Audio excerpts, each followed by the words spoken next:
Sepanjang hari sebelum kepindahan kami, ayah dan pamanku memuat di truk dengan kotak-kotak kardus yang telah dipak oleh Mom.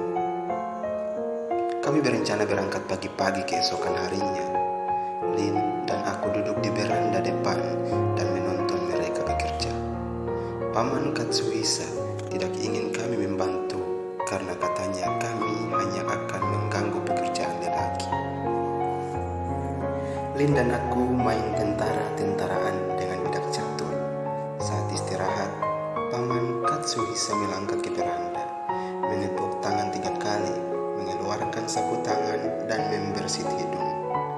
Ia menepuk tangan lagi. Aku pemain catur Jepang terbaik yang kukenal, katanya. Itu tantangan untuk Lin. Kau mau main?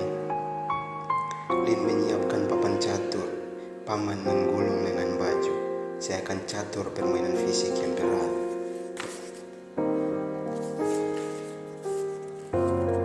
Lin mengalahkannya dalam 15 menit. Paman tidak bisa menerima kekalahan dengan lapang dada dan membuat Lin bertarung lagi dan lagi sampai ia bisa menang. Dan kembali memuat barang-barang ke truk. Tapi Paman Katsuhisa sama sekali tidak sadar. Ia kalah 3 kali. Ia berkata lagi bahwa ia pemain catur Jepang terbaik di seluruh Amerika Serikat. Aku tidak tahu kenapa ia bisa berpendapat begitu. Ketika Lin mengalahkannya, aku memasang tampang tanpa ekspresi, tapi dalam hati aku bersorak untuk kakakku. Setelah kalah ketiga kalinya, Paman turun dari beranda dan memandang ke seberang halaman berkerikil kami sambil cemburu. Ia mulai membuat suara-suara di kerongkongannya. Ia berkata, ya, oh, ya, ga, hoka, ge.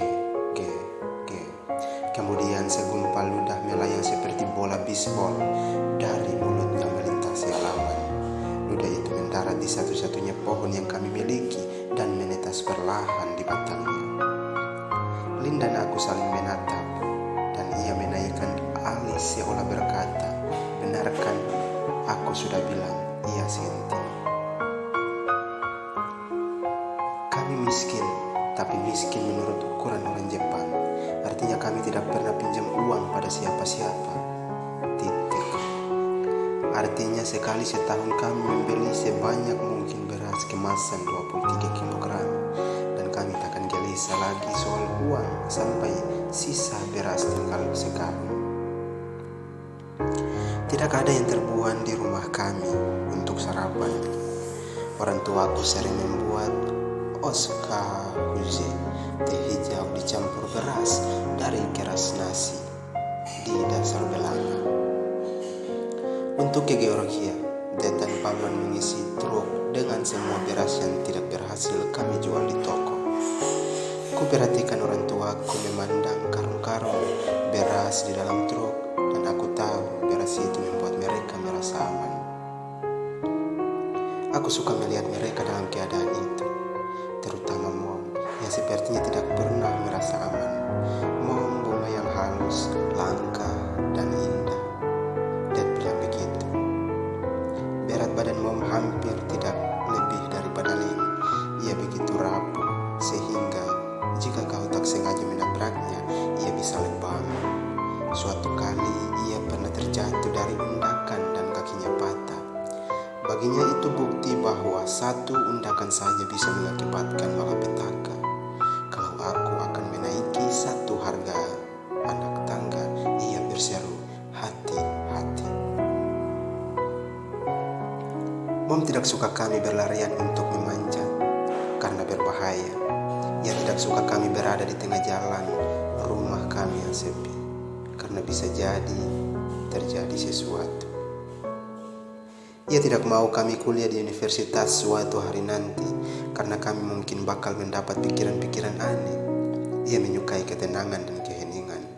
Dad sering berkata, "Shh, ibu kalian sedang mandi," atau "Jangan berisik, anak-anak, ibu kalian sedang minum teh."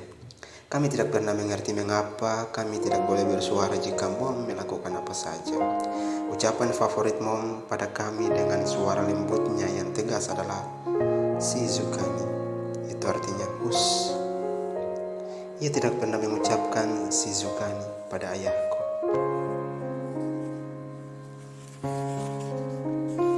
Ia membuatkan Dad makanan dan memijat kakinya, dan karenanya Dad membiarkan Mom mengurus keuangan keluarga. Lin bilang mungkin Mom punya teknik memijat kaki yang bisa membuat lelaki tergila-gila. Dad sangat mencintai Mom, itu membuatku merasa aman. Malam sebelum keberangkatan kami, ayah dan pamanku duduk di tunggal pohon di seberang jalan. Lin dan aku mengintip mereka sebelum kami tidur. Pamanku bicara tanpa henti, dan ayahku mendengar tanpa henti. Kadang mereka berdua tertawa keras. Mereka berbicara apa sih? Tanyaku. Wanita, kata Lin sopan. Apa yang mereka bicarakan tentang wanita? Bahwa yang cantik bikin mereka cekikikan. Oh, selamat malam, selamat malam. Memasuki kamar kami saat tengah malam, seperti yang selalu dilakukannya, untuk memastikan kami sudah tidur. Seperti biasa, Lin sudah tidur dan aku masih terjaga. Jika masih terjaga, aku biasanya pura-pura tidur supaya tidak dimarahi.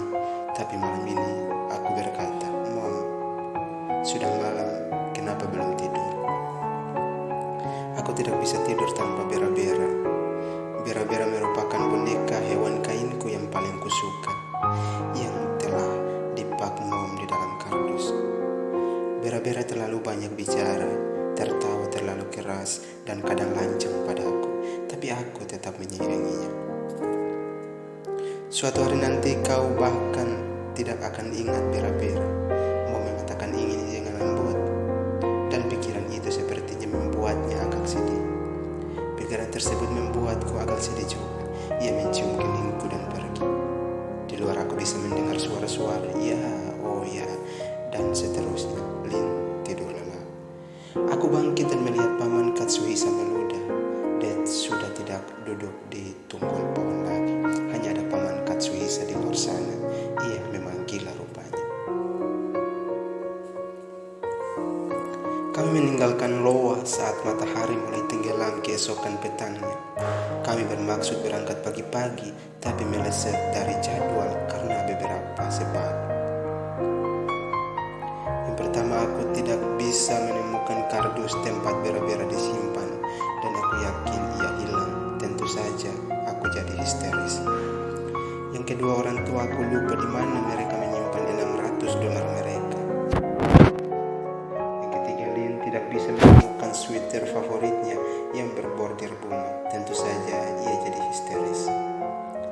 Yang keempat, paman Katsuhisa ketiduran dan kami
Setelah beberapa lama, aku dan Lin kehabisan air mata dan duduk merengut di truk bersama paman Katsuhisa. Aku tahu jika memikirkan Bera-Bera, aku bakal menangis. Tapi aku tidak punya kegiatan apa lagi. Maka aku memikirkannya, boneka itu seperti anjing, separuh kelinci, dan bulunya jingga. Ia teman akrabku setelah Lin. Aku mau Bera-Bera, aku berseru. Lin berseru, aku mau sweaterku. Kami menangis lagi. Malam ini hangat. Setiap kami berhenti menangis, sejenak satu-satunya suara yang ada di dalam truk adalah suara paman mengecap tembakau. Aku ngeri membayangkan apa yang akan terjadi jika ia meludahkan tembakau itu.